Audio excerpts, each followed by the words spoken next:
істедіңдер ал? Айтыңдаршы конкретно.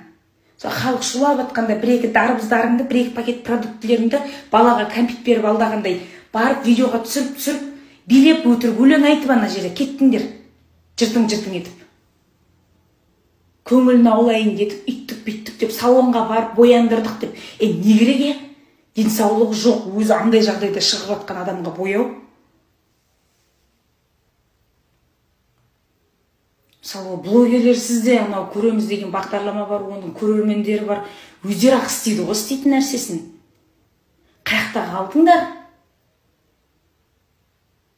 Ойбай, осы екі қызды айтқан кластасына, Меккеге, қажылыққа деп, не оттап жүрсіңдер, нервті көтеріп. Мынау не ал мысалы да?